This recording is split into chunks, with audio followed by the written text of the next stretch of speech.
Thank you for coming today. Thank you, CID, for organizing this. All our Zoom viewers, we greet you, we thank you. Some are from Uganda, our staff members are watching. And the work we are going to talk about, which is in Uganda, is done every single day by men and women on the forefronts in the villages of Nyaka, Kutamba, Nyaka. So to all of you, thank you for the work you do. The topic today is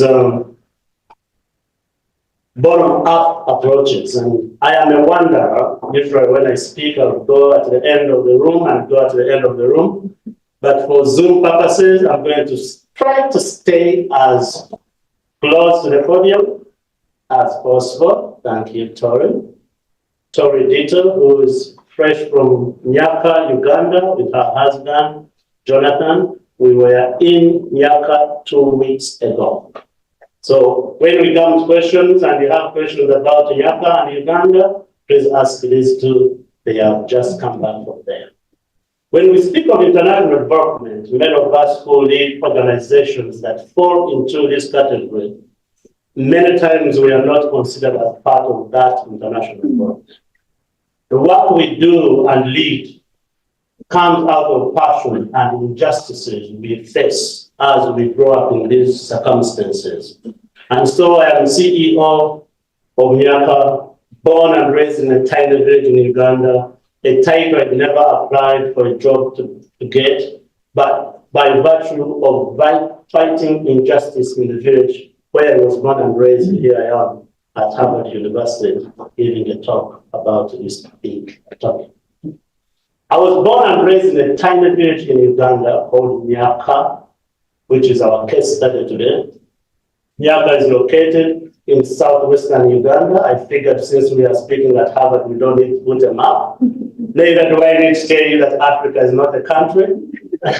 Neither do you need to repeat that sentence that I always ask students in high school and middle schools to recognize that Africa is a continent of 52 countries, each government independent of each other. And when we speak of one government, we also have to go deep and dissect a village from a city, from a municipality.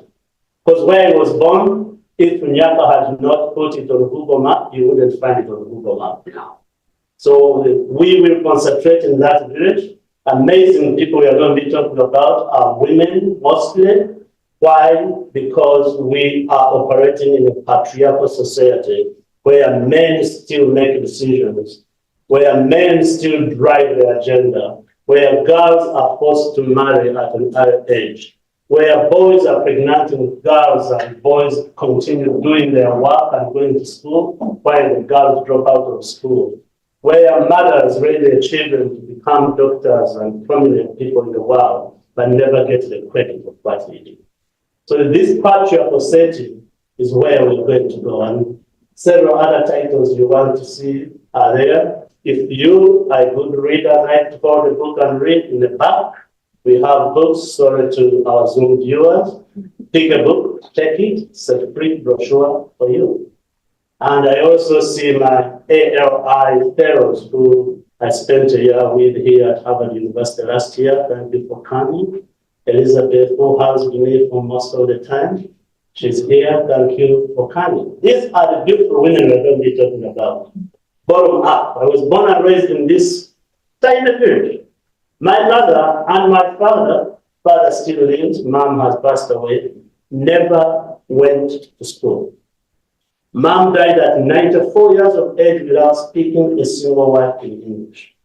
Only English words she had was either from her children or grandchildren.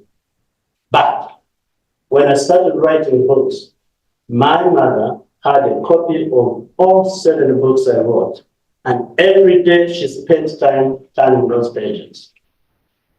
Proud moment for her. Jackson got an honorary PhD. I would take the whole and put it on her and take a picture, and mom would turn those books over and over. She even loved when I wrote children's books, because now she could see pictures of children's books. So mom, my sister told me to stop putting her picture in every presentation I make. So my sister, I honored you. I'm showing other women in these pictures, not my mother. So what do we mean bottom-up approaches? Nyaka started in this village where I was born and raised, 22 years ago. We started by building schools for children because of HIV/AIDS.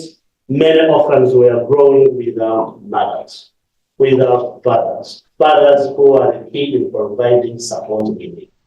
So I started a small school, and when I started the school, my mission was to build a school, walk away, sustainable in 3 years, just like we speak and teach and walk away. But that was not the case. We started using a holistic approach, realizing that children need more than education in the classroom.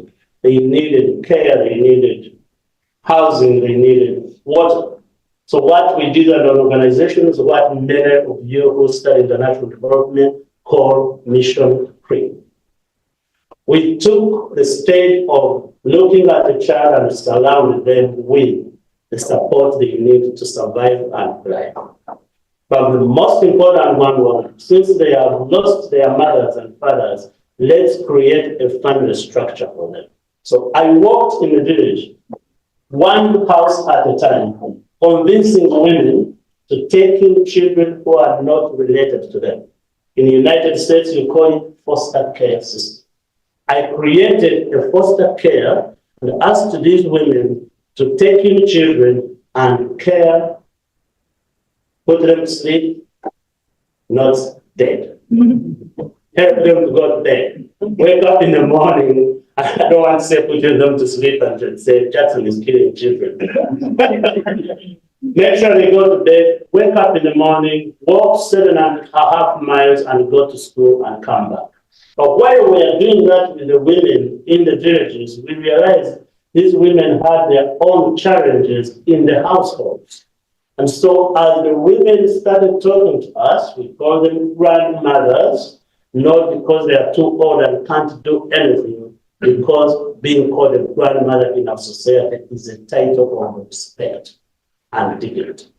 So some are 35 years old, and when we call them grandmothers, they jump up and down and say, yes. When I call people grandmother in the United States, people say, are you calling me old?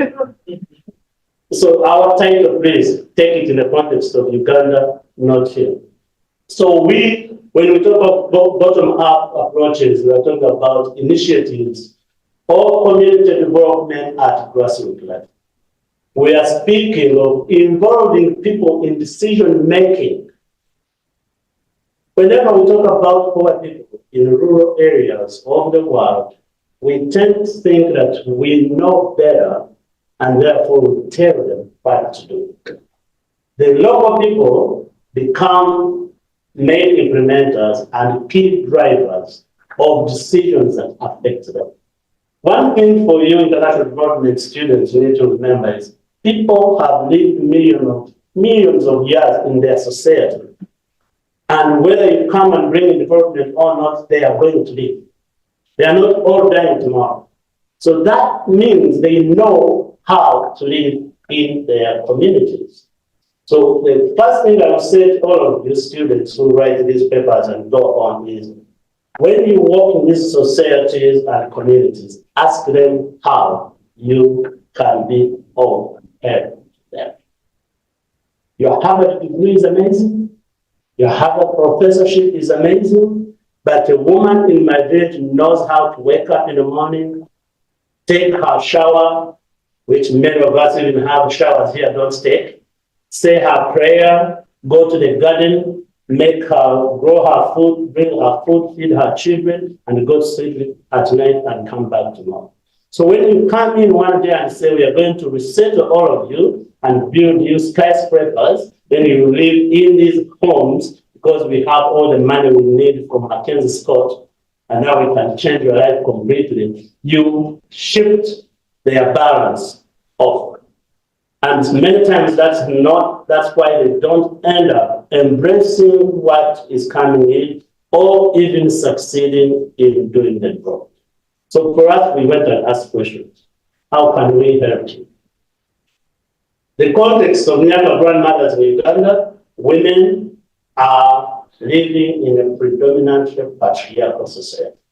To this day, my father, who still lives at 92 years of age, whose daughter lives 2 blocks from him, and my sister, who lives 2 blocks from him, has more money than me, makes more money than me in the village of Nyaka, Uganda. When my father is sick, he will pick up a phone and call me in Michigan. I'm not feeling well. I'm like, Faida is right there. I just want to tell you so you can tell Faida. In my father's eyes, in 2024, me being a boy child are more important. And Faida is not because she's old. This is 2024.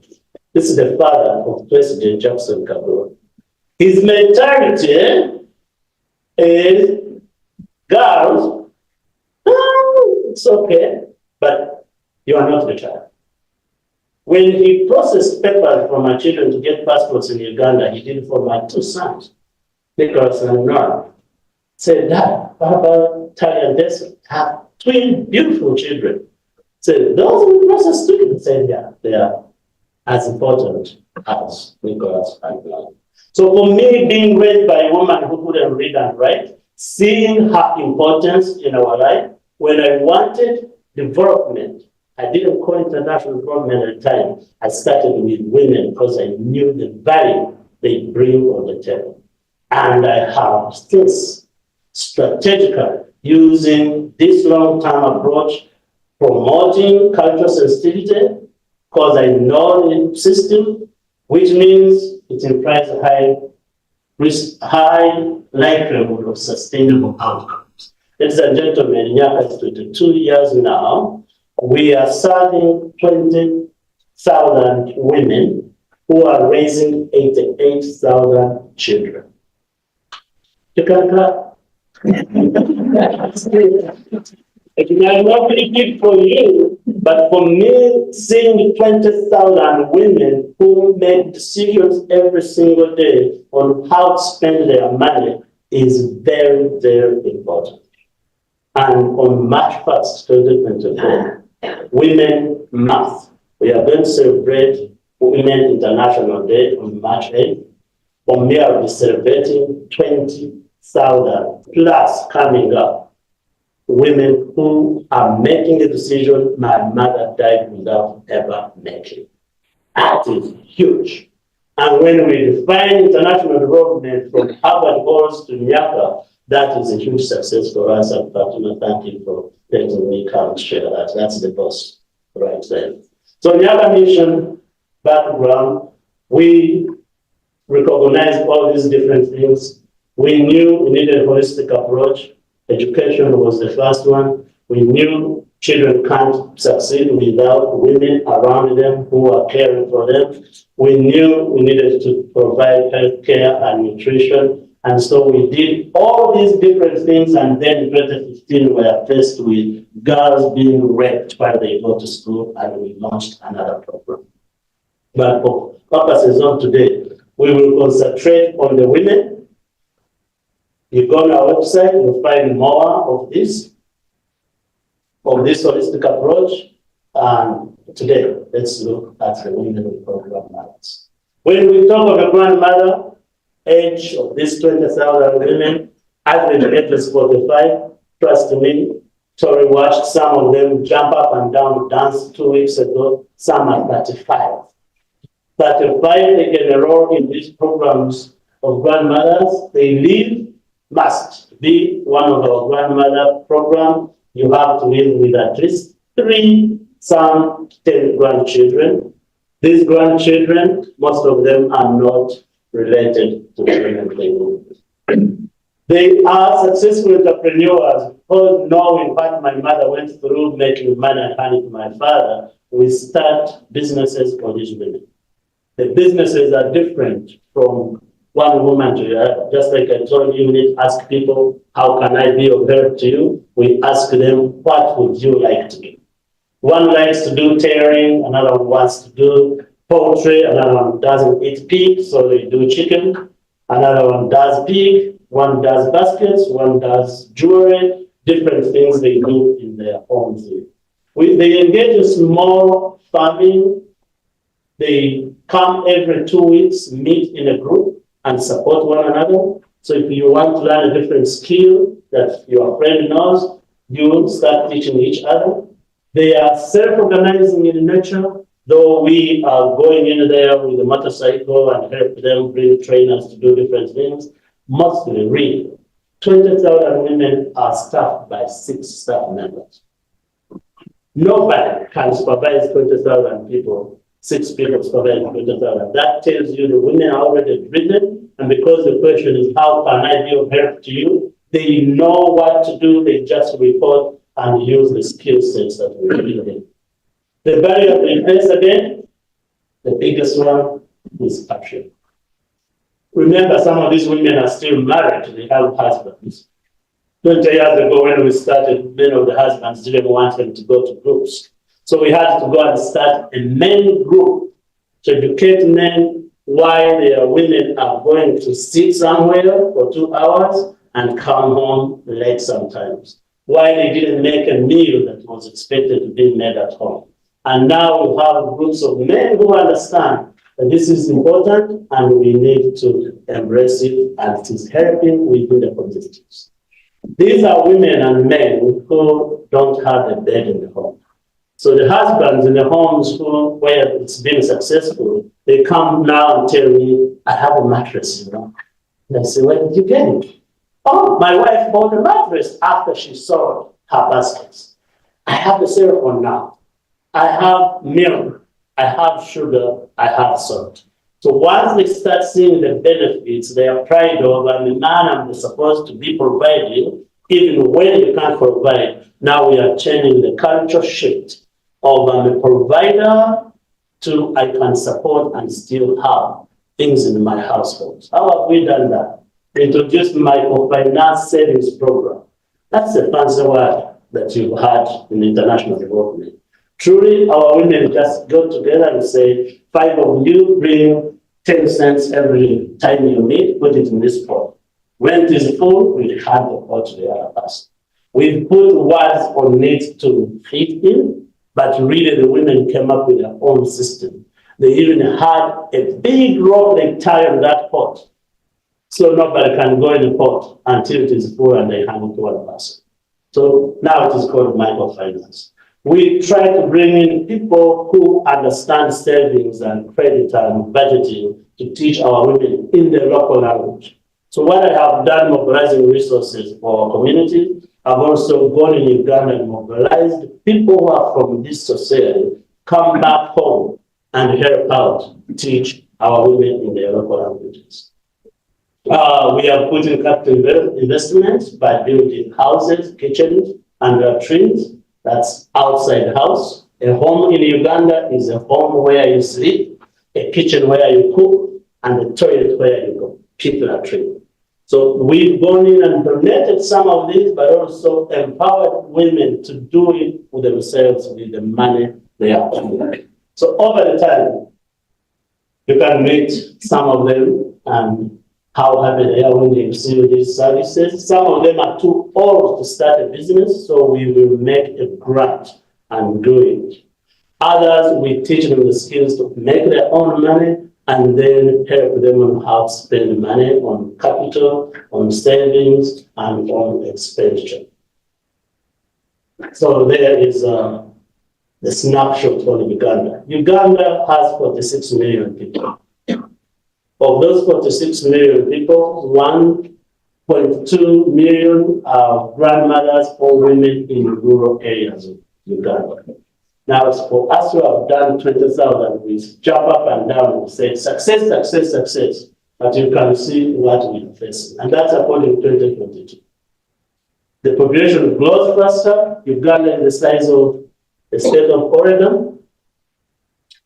Population 46 million people. When you take away the national parks and gazetted land, you can now see it is a compacted, overpopulated area. The women we work with, when we say they are family, we don't start thinking 20 acres of land, Michigan, Iowa, Ohio farms. We are talking about the size of this room, and the woman grows food there to survive on survive and provide for their children. The 56% of these women are categorized as most vulnerable. They are living in remote areas, which we call hard to reach areas. Average money a woman would earn, 1.6, that's if you are lucky, dollars. And then minor economic shocks like COVID takes this 1.6 and puts them under poverty. They can't afford to eat. They can't afford to eat. Their children are sleeping on empty stomachs. And you've seen those pictures in New York Times and CNN. I don't have to bring them in my presentation. One of the other things we try to do, ladies and gentlemen, while we work with the most vulnerable, is also to retain their dignity. So when I go back and my staff see this picture, they're going to say, but Jackson, they had not washed their feet. We try to make sure a grandmother puts on their best dress, dresses up before their pictures are shared. But here we go, their roots sometimes exceptional. So the blueprint that we started with for 22 years, we have done partnerships on the ground in Uganda, across the globe, all over the place. Many people ask me, where do you live? And sometimes what I want to say is in my suitcase. Because I've traveled everywhere advocating for these women, speaking engagements, from my days at Columbia University to working at Michigan State, to writing all these books to international schools in Korea, in China, to translating my books in Chinese, to Harvard ALI. Last year was my easiest low-key year that I spent here at Harvard University doing ALI. Otherwise, every 2 weeks also, I am on a plane going somewhere to advocate for this women. So the partnerships have been huge, multifaceted approach that many people call mission creep, that we call our asset to taking care of our communities. And these partnerships include non-profit organizations, local government in Uganda. I knock on the door all the way to the president's office in Uganda, trying to make sure that we can get to do the work together. Communities of grandmothers who are the biggest stakeholders. I had to explain to our grandmothers what stakeholder means for them to understand. Many organizations, when you ask them who makes the decision, they'll tell you board members, Our decisions are made by grandmothers. And many times, the people who are on our board argue with me. Why are you starting a hospital now? And I'm going, the grandmothers need where to go to the hospital. Otherwise, they will never go anywhere. When they walk 7.5 miles and go to the nearest hospital and sit for 8 hours, they're not coming back tomorrow. Why? Because they are more sick. After walking and waiting, they can't even walk again. So what did I do? I built a hospital closest to them. Now they can walk and they can sleep there if they want. Nobody's going to kick them out, but I also make sure they get the services they need. Our strategy, group and community workshops, door to door. This helped us a lot when we were dealing with COVID, right here. Door to door, literally, by our staff members, but I had also to go on radio every week from Michigan to speak to grandmothers to go and get vaccinated. And because they had that voice of somebody they know, looking at what we've done for them, we had the highest number of vaccinated grandmothers and women, while people in the capital city of Uganda were thinking America wants to kill them, they can't be vaccinated. Ours were standing in media, radio, television. Think of it, we do it. TikTok, Instagram, Netflix, wherever we can get the grandmother stories to be broadcasted and shared, we will do it. We've done a good job of it. Community approaches, Nyaka supports and works with these different financial, when I was reading on CID website, the financial empowerment for women and communities around the world remains the most crucial part to sustain communities that we work in. For 22 years, we've done charity work, but we included in the finances, teaching women how to make their own money so they can sustain themselves. As we move forward to get Nyaka sustainable, we are investing in creating businesses, legitimate, registered businesses. We had to push the government of Uganda and get the government to change legislation, allow a woman to own land. When I was growing up, if you were a woman, you could not own land on your own. You needed your son, a male person, to sign on even if they were below 8 years of age. Male person had to sign on for you to own land. We have changed that law, allow women now to own their own land. So the 20,000 women, whether husband says yes, or if she's a widow, she still can own her land and the house she builds, and it is in their names permanently. Can we clap that? Yes. If you look at the numbers there, the groups we form them, some are 50, some are 60. Tori and Jonathan listed like 3 of these grandmother groups. They meet under, usually within the community, around the church area, many churches. You go in these communities where you have the biggest poverty, biggest disparities, and there's always a church.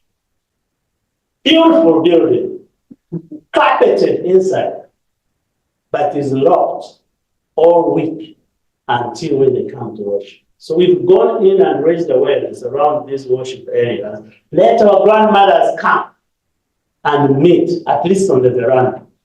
So now even the pastors and priests and synagogues, they now come and open the doors and allow these women to come and sit in and do their meetings. So these 254 groups, the number 23,000, I keep saying 20, and our staff keep telling me, Jackson, they have gone up. They go up every day. But you also remember some die.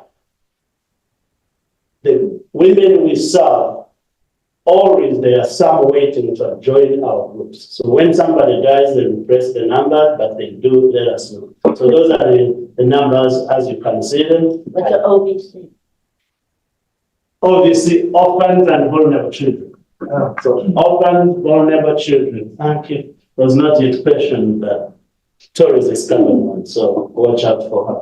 OVCs, and we try to be fancy now, putting. If you attended any of my speeches 15 years ago, I would have pictures one by one. And so our fancy staff members said, we need to put in charts. If you are speaking to academicians, you need to see the graphs and charts. So there you go, academicians. Now you can use your mind in the business side of things, right? Or Sinera can use the story side of things on this side. But all this is orphan and vulnerable children. Our impact, now you can see what we have done so far. We have increased daily income earnings. Remember the 1.06? Daily income.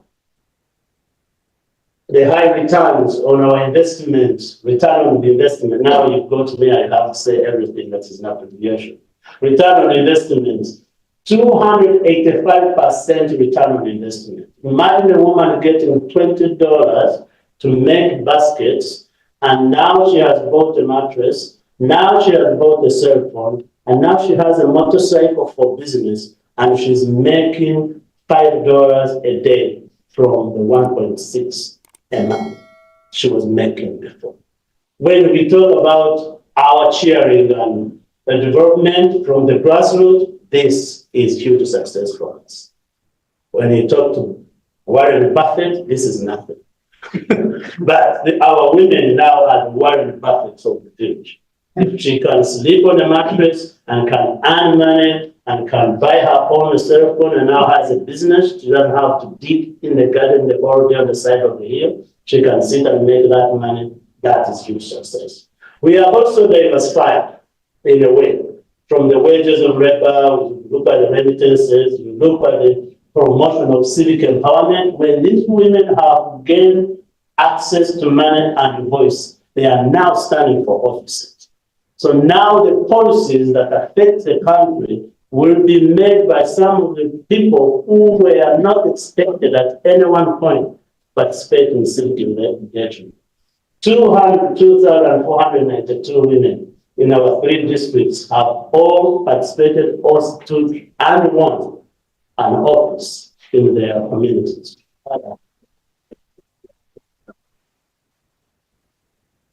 That's it. That's big. So next time now we are discussing whether a woman needs to walk 20 miles to go to the hospital or whether they should put a health center in a certain location. These women, based on their own experiences, will be able to make a decision that affects them on a single day. Catherine, please remind me on time. I can talk and talk and talk. We're good? Okay. Okay, so here we are coming out with a big goal to impact more women by 2035. United Nations sets these goals all the time and fail. So please pray for us that we don't fail on these goals. If you don't know Millennium Goals that were set by United Nations, we have a diplomat and former United Nations here from Georgia, former classmate. 2015, United Nations set Millennium Goals. One of those goals was to educate all children around the world by, I think it was 2015. They were to be made by 2015. All those Millennium Goals, by the end of 2015, 60 million children were still out there in poverty. Now there is what they call SDGs. Sustainable Development Goals. By 2030, it's going to be health for everybody. It's going to be climate change. It's going to be all done. All sustainable goals are out there, and we are saying, no, Nyaka, we are going to set our own, and we want to make sure we meet these goals. So, a potential market for us to go with grandmothers, we have created our small, tiny bank called the Nyaka Microfinance Bank. This came in place because the women who have been taking $20 and start small businesses have made more money and want to invest bigger. In a class at Harvard, you sit, all of you, and some got A+, some got B, some got C. The A+ women want to invest more, so they came to Nyaka and said, can we borrow more money? And we said, we actually don't have more money, but also our mission is not to make you millionaires. Our mission is to get you out of poverty so we can go in another village and do the same. So, okay, we'll go to commercial banks and borrow money to do it. They went to commercial banks, the rates were high. They calculated how much money they're going to give commercial banks and came back to us and said, actually, given how much we are going to pay there, we would suggest you start a bank and we can borrow at that rate and the money keeps in. Bottom-up approach. Instead of us telling them we have created a bank, come bank with us, they came to us and said, we have the resources, we don't want the resources to go somewhere, create something for us so the resources can stay here. What they didn't envision is those resources will help us to go now help more people. So they were smarter than their CEO. That's why I love this one. So they said, let's start a bank. We launched a bank in May 2023, while I was here at Harvard. The summer program, we are supposed to go back and work on our projects. I went back to Uganda. We rented a small building, and Fatuna, we had the bank. By the end of 2024, 322 women had opened their accounts.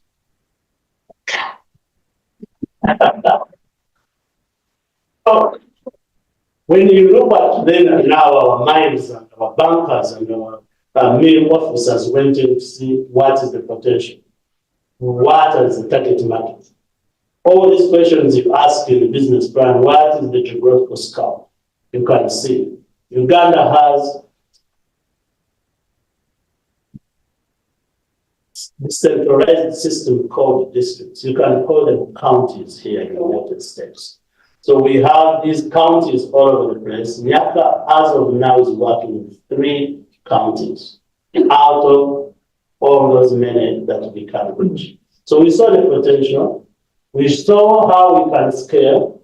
The groups are already self-organizing. They have the resources. They have the savings groups. And now what we need to do is just make sure we provide these women what they are asking for, and then open up these banking services to everybody. What was patriarchal, men are controlling everything. Women now have initiated something that's going to go and create an economic powerhouse for everybody in the community.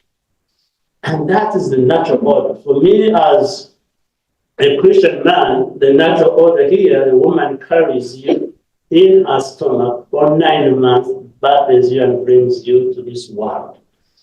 Patriarchal could be exchanged and called matriarchal. That alone, for those of us who are born in rural areas, or the only person you know who cares for you every single day, gets you walking to school is your mother.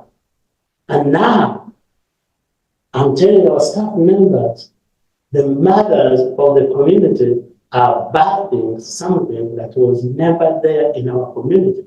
Economic development and empowerment right on their doorsteps. But even better, as we go into all this banking and projections, I was telling Tori while we are there, now with technology, we will be able to actually take this one brick and mortar bank, digitize it, so that everybody who is from this area can bank. So all the 150 employees we have in Uganda can put their savings and deposits. So all we need to do this year is to raise money, meet the requirement by the government of Uganda for a bank, a microfinance bank. And when you have that requirement, then there's another requirement of 1,000 subscribers. Remember, we have 20,000 women. The government is asking for 1,000 of those. The requirement to open an account is $5 in Uganda shillings. So I can actually put in money for $5 for 1,000 people to go open that account. As long as we have that, then we digitize, and now we can do online banking, phone banking, or called mobile money banking, and the women would have started something revolutionary. But for purposes of you academicians and numbers, you can see the primary market. For us, you can see the graph, the grandmother household budget growth, how where it is going to go from 2023 last year when we opened to 2035. This is top doing this. Tori knows the person who put this together. You can see the grandmother's household district by district.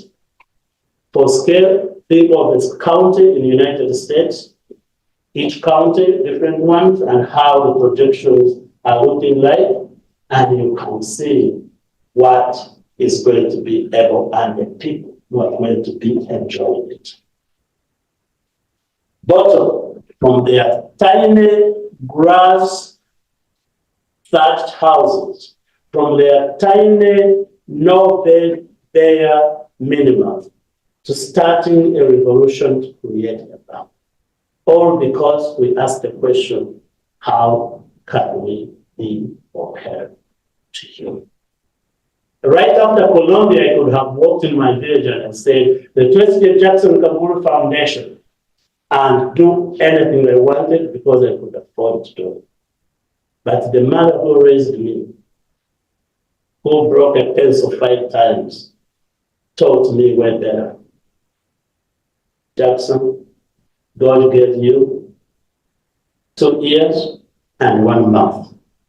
And I decided to use her advice on the grandmothers, the women who live in the most dire circumstances, to be able to do this international development in a way that would be dignified and pointed to them. So now we are the urgency for us to promote the financial freedom for the grassroots rural women in predominantly patriarchal society. Ladies and gentlemen, 10 years from now, this is not going to be just Uganda, it's going to be anywhere. We are going to create what we call Nyaka in a box. If you want to do it in China, you can do it. If you want to do it in Sierra Leone, you can do it. If you want to do it in Nicaragua, you can do it because we know how it works now. We involve the local people, we bring the funds that are needed, we ask them how to empower and extend those funding. They have the solutions within them. So if you're a student trying to go do work anywhere in the world, I'm not saying you have to be a Jackson Ribbon. Just go in the community you want to go to and speak to the people who live in that community. They will work with you. They know the solutions many times. They don't have just the finances to move.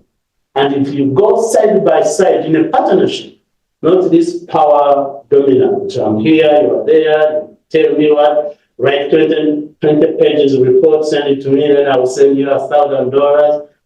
No, partnership. Sit on the same table, eat the same food, drink the same drink, local one or imported one, and the people will come up with their solution.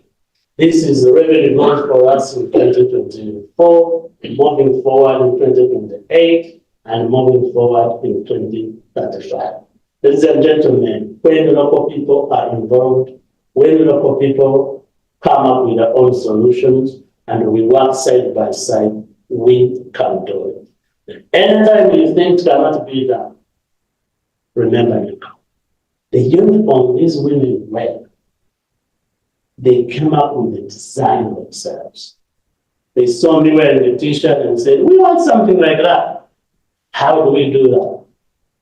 Next thing, they have talked to somebody, somebody has talked to somebody, and the cotton maker in Uganda called Native had designed a dress for them. They wanted to be unique, which is why YouTube and all these channels are so popular. They wanted to be unique, to be like when they walk through the community now, you can see those are Nyaka grandmothers. What started as women who were in need and needed to be supported is now a conglomeration of women regardless of status in society. Women who my mother didn't need to go in this group because she didn't need support. And my mother asked me, I want a uniform. I said, for what? I said, I want to go meet with other women. Her back was out. Mama was in the wheelchair for 20 years. But her best day was the day when she goes to church. Her second best day is when she went to the association, potential, dignity for the people we think are not deserving when they are the ones who are more deserving than sometimes what we think. So that is our Nyaka example. That's our bottom up. 23 years later, the children they have raised are doctors, they are lawyers, they are bankers, they know what to do, and they are the ones who are going to take the digital section of the bank and take it forward to the next step. Thank you so much for coming, and I'll take your questions.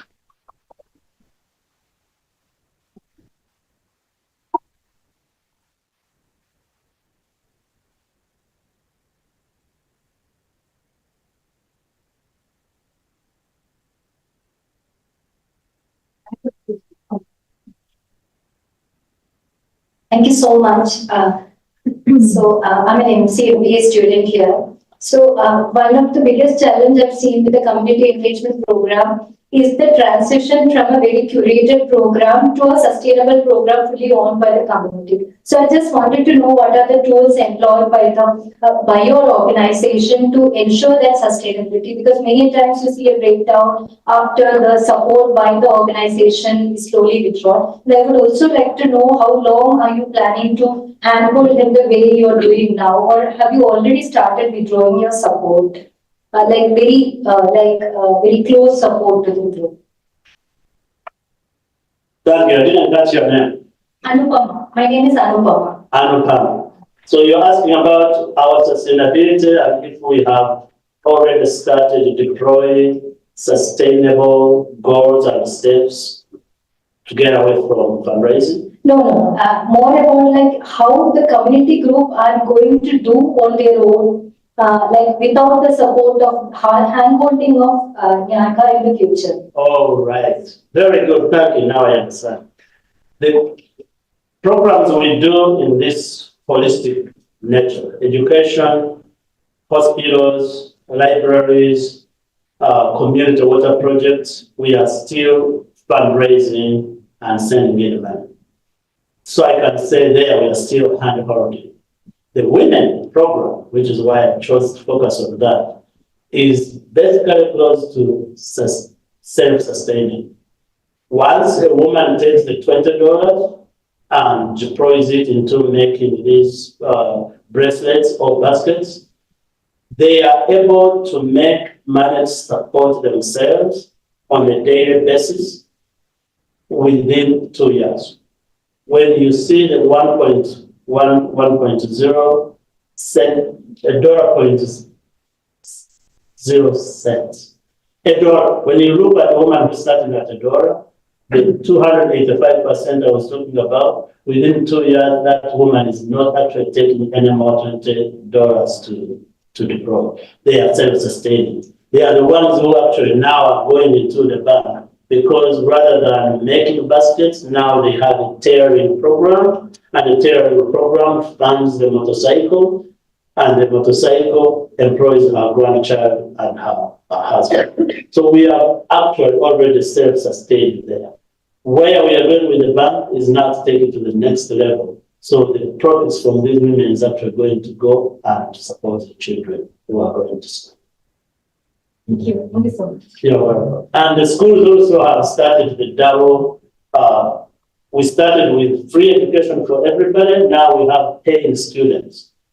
The catchment area where you built the first school, kids who can walk 7.5 miles to school, we have exhausted it. Now, people who live there, including teachers and relatives of teachers or suppliers of bricks, now are able to pay a fee so they can come to school. Then the other OVCs, orphans and vulnerable children, can get a scholarship or a bursary, as we call it. So we are not 100% we are going there. Hi, I'm Margie Bride with Brand Community in Malawi. I can see how the women are supporting themselves, but how big is your staff in the country, and where are your major sources of fundraising? I should get a basket right now, imagine, and pass a basket, everyone can chip in for these women. But that's why I told you, Martin, that I more live in a suitcase and on planes than in the house, because I travel all over the place. But rather than even self-fundraising, I have found myself educating people more than ask for money. Because what I learned coming in this country, and still to this day, people don't know that these problems exist. Margie works in Malawi with small community of grandmothers, so she knows what we are talking about here. But when people understand circumstances others are going through and how much it takes to completely erase those problems, they offer funding without even asking for funding. I do ask for money. I don't want to go see, but mostly I have to educate people to understand circumstances we are working in, and then for them to visualize where we are going, rather than just say, we are going to build water in India and in 3 years will be sustainable. Sustainability has been, that word has been misused a lot in international development. We need to redefine it and also apply it in different circumstances as should be applicable. I mean, we are here at Harvard University, biggest university in the world, largest endowment in the world, but the Office of Fundraising still operates here. 320 employees raise money for Harvard every year. Why? Why is it not sustainable and nobody's raising money? We can still raise money, but we need to get to a point also where these programs can earn money. And earning potential is there. People in my village use cell phones.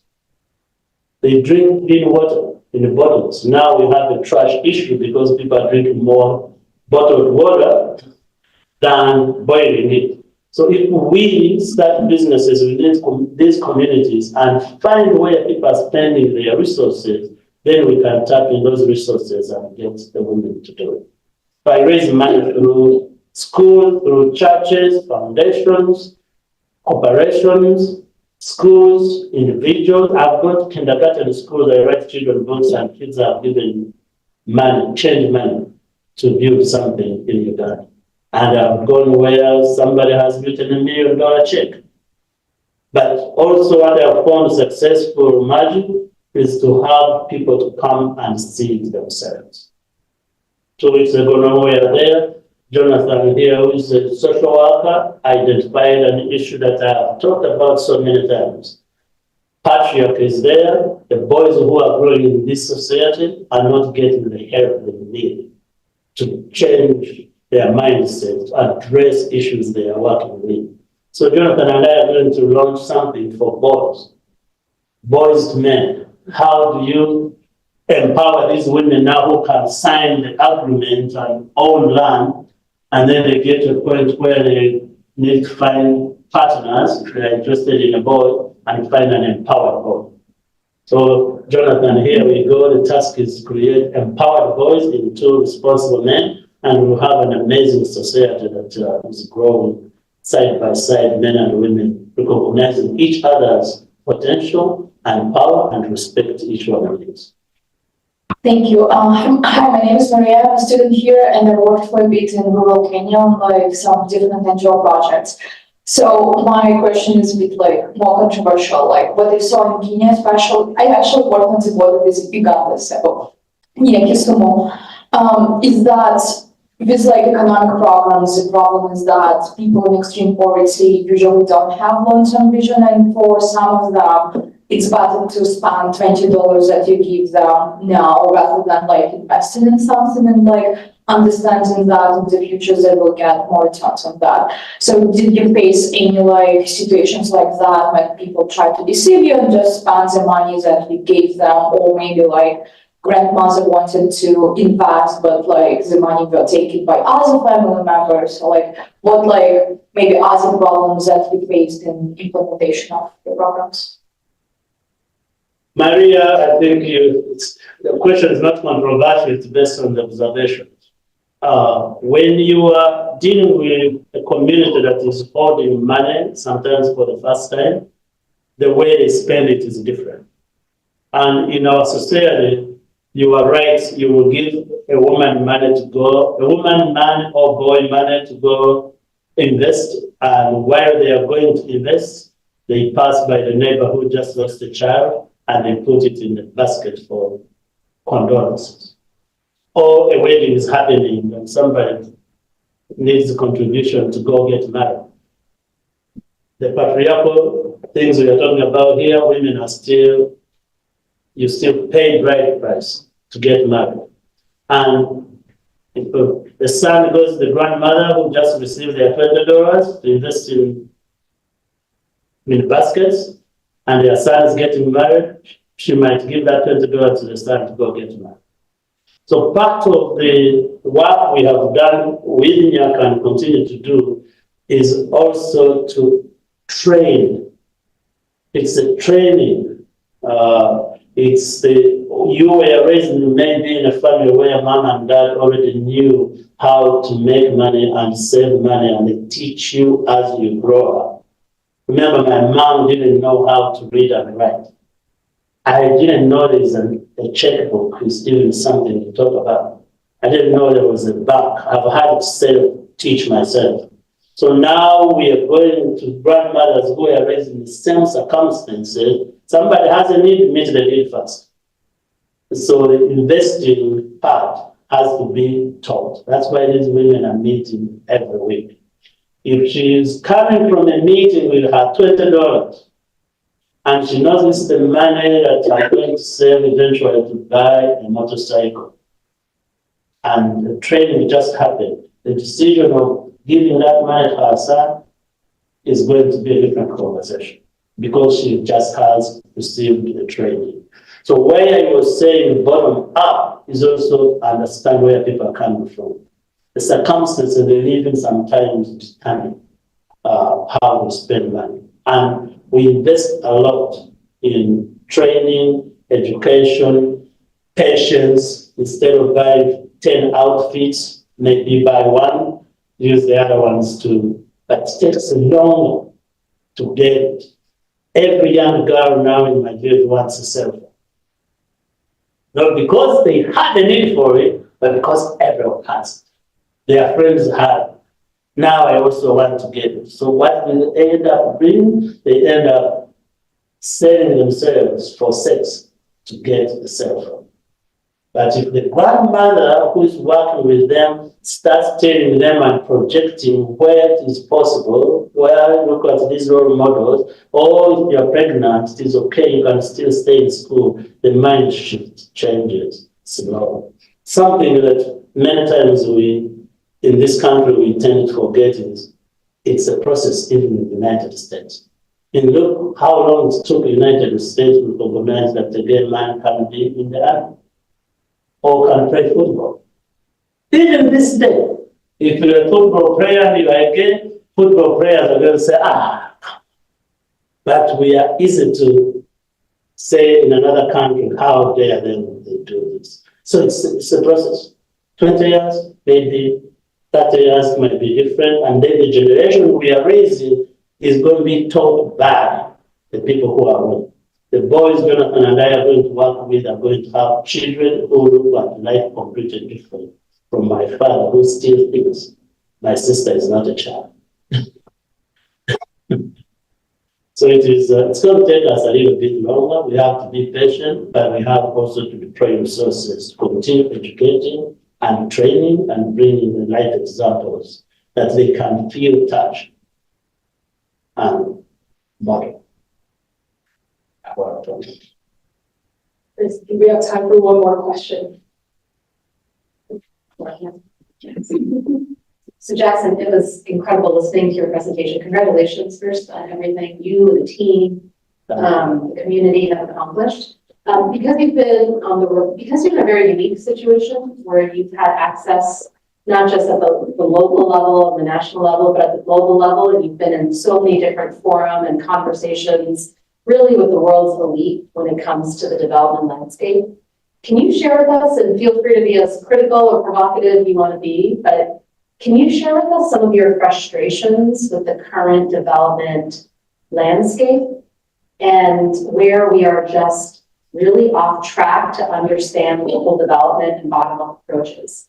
So from the global side, where decisions are often made at very, very high levels, either around country priorities, sector priorities, or how funding is allocated, what is your advice to the rest of us as we think about new models for global development? Fatima, you want to get me in trouble. So if I was telling Katrine earlier that if you need the next speaker for this series, Tori Ditton right here. And when you said that, she shook her head because she knows we've had conversations about these frustrations a lot. Tori and I have known each other for many years. She's been to Nyaka so many times, to the extent now she brought her husband to celebrate 35 years of marriage in the village. Others go to UK and Paris and go on the yacht. They came to Nyaka in the village to dance with grandmother. So thank you. And I will start from right there. We cannot solve problems that we are not exposed to. Many times decisions are made in boardrooms, decisions are made at universities here at Harvard. You send students all over the world to do development work, but there is no reciprocity. Why should Nyaka be a laboratory for Michigan State University, let me not talk about Harvard too. For students to go learn development, and there is never an opportunity to bring students from there to learn from here. I'm on a plane all the time. Detroit, Amsterdam to Uganda. The plane that is going from Amsterdam to Uganda is full of well-deserved people, most students who are going to learn, internship. No opportunities are there.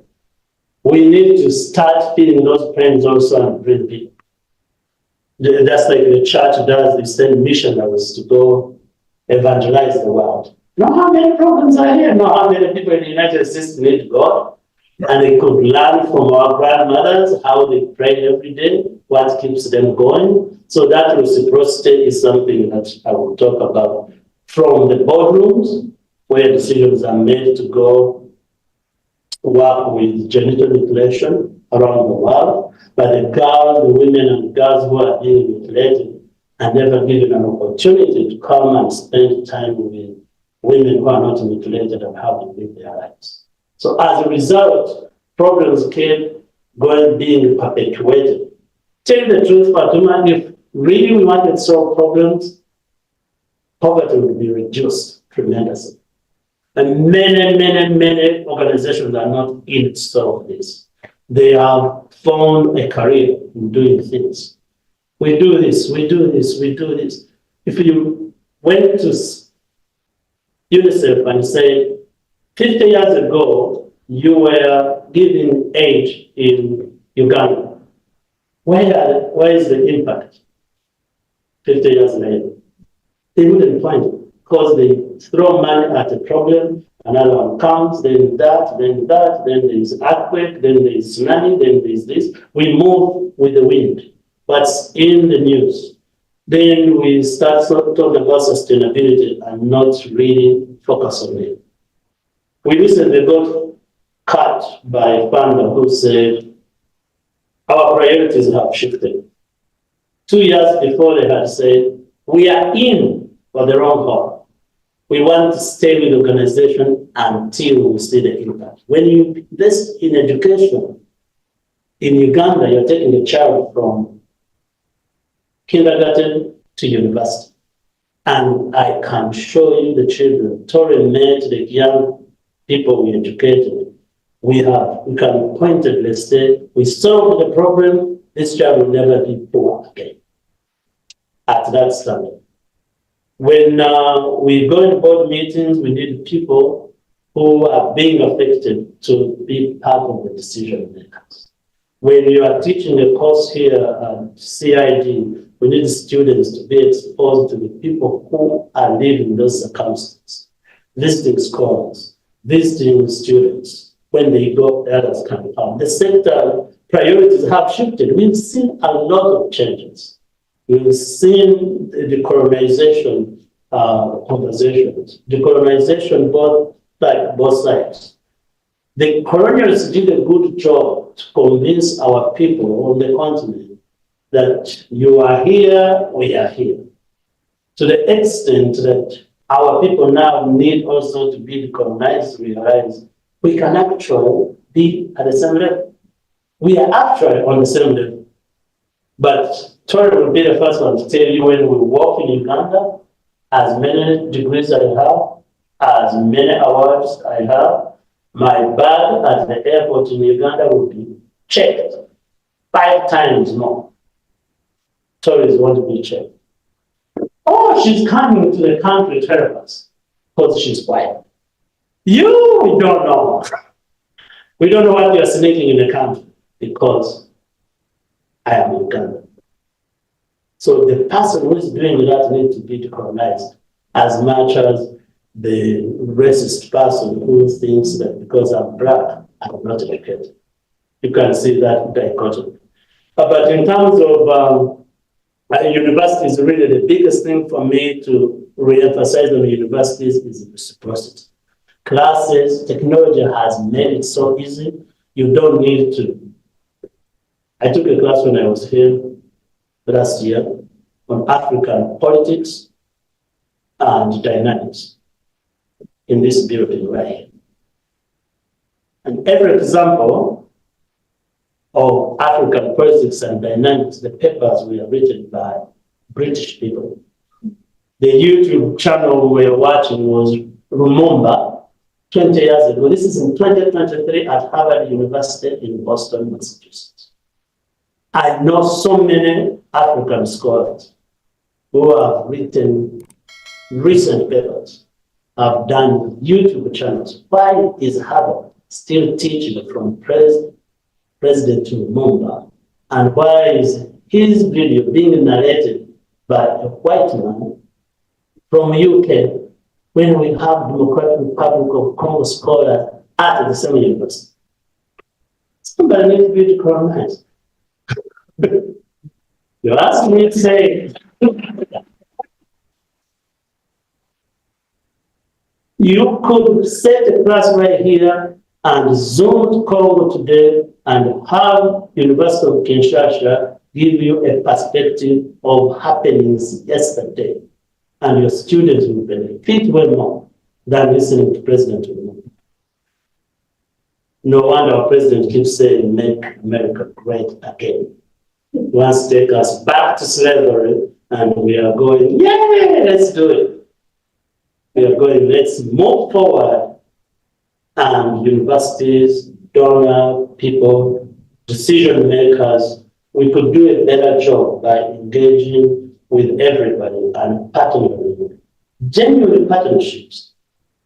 Try, when I was working at Michigan State University, before I started running this organization, some friend of mine, whose name I'm going to not say, said to me, Jackson, you can quit your job at Michigan State and lead Nyaka and it will grow.